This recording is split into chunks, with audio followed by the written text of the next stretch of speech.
નમસ્કાર, આપ જોઈ રહ્યા છો સ્પાર્ક ટુડે ન્યૂઝ।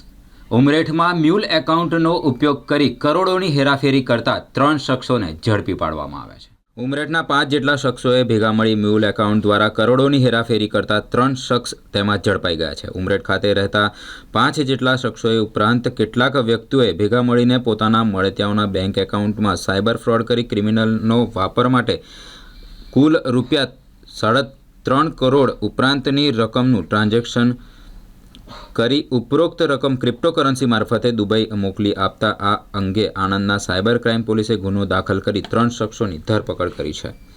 જે અંગે સાયબર ક્રાઇમ પોલીસ સ્ટેશન અલગ અલગ 3 જેટલા ગુનાઓ દાખલ કરીને 7 આરોપીઓની ધરપકડ કરવામાં આવી હતી। ત્યારબાદ આણંદના સાયબર ક્રાઇમ પોલીસને ઉમરેઠની બેંકના કેટલાક મ્યુલ એકાઉન્ટની માહિતી વડી કચેરીએથી મળી હતી, જેથી પોલીસે તપાસ કરતા આ મ્યુલ એકાઉન્ટ ગૌરવ ઠાકુર શાહ, પોતાના મળતિયા કૃતાર્થ દિવ્યાંગ શાહ, ઋષિ અતુલ શાહ, ભારદ્વાજ યોગેશ ભિંડી, મિતુલ પટેલ, ઉમરેઠની SBI મહેન્દ્ર કોટક અને મોટા ભાગના એકાઉન્ટો ઉમરેઠની અર્બન કોઓપરેટિવ બેંકમાં ખોલવામાં આવ્યા હોવાનું ખુલવા પામ્યું છે।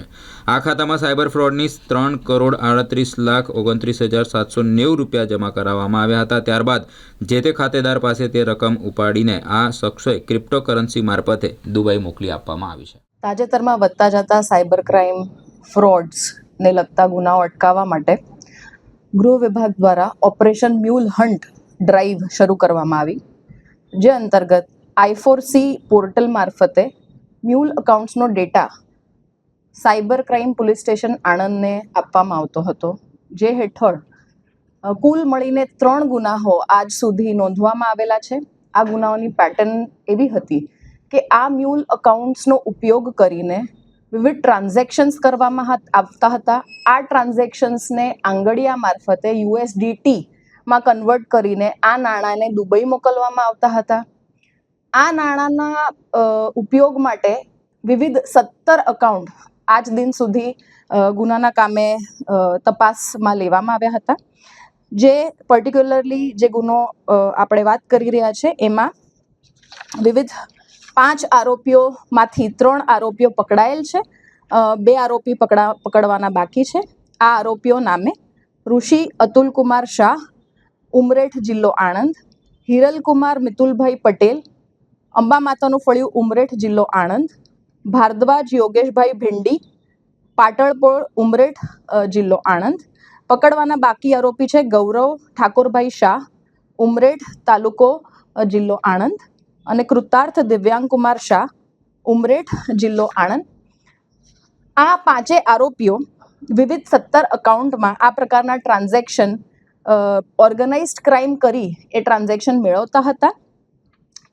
આ જે ડેટા આપણને મળ્યો હતો એમાં cyber crime police station PI Shri દ્વારા અને તેમની ટીમ દ્વારા ટેકનિકલ ડેટા, CDR, વિવિધ એનાલિસિસ ધ્યાનમાં રાખીને બેંક સ્ટેટમેન્ટ તેમજ અન્ય ટેકનિકલ માહિતીની એનાલિસિસ કરીને આ ટ્રાન્ઝેક્શન્સ ધરાવતા 17 અકાઉન્ટને ટાર્ગેટ કરવામાં આવ્યા હતા। એમની પૂછપરછ કરીને આ 5 આરોપીઓને ધ્યાનમાં લઈને એમાંથી 3ને પકડવામાં આવ્યા હતા।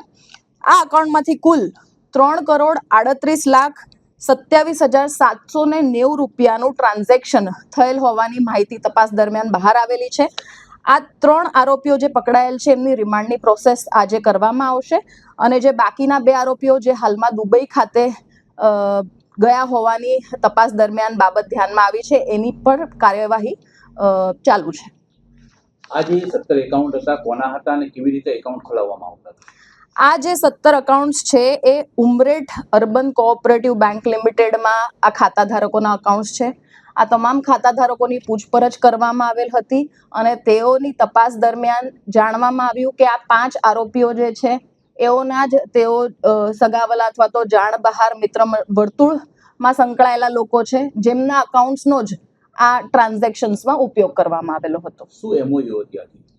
MOU આ જ છે કે આ જે નાણાં છે આ મ્યુલ અકાઉન્ટ્સમાં મેળવવામાં આવે, એ નાણાં આંગડિયા મારફત USDT માં કન્વર્ટ કરીને વિદેશ મોકલવામાં આવે, અને આંગડિયાની એક જે ચિઠ્ઠી છે એ પણ જે તે આરોપી તરફથી તપાસ દરમિયાન મળી આવેલ હતી, જેના કારણે આ તમામ ટ્રેલ આપણા ધ્યાને આવેલ છે।